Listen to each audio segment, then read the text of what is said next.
আমার ছেলে 10 গ্রামের ভিতরে একজন ছেলে তো নয়, সে আগুনের গোলা।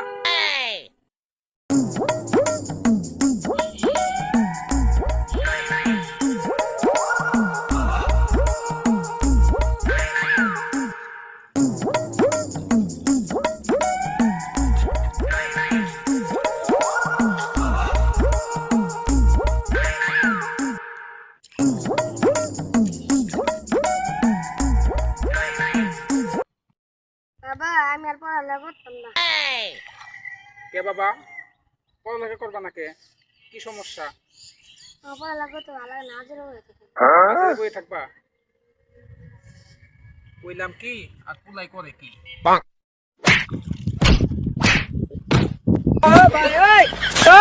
শালা কে লিগা আব্বার কাছে আইলাম, পড়ালেখা ভালো আসলে কামের টিকা।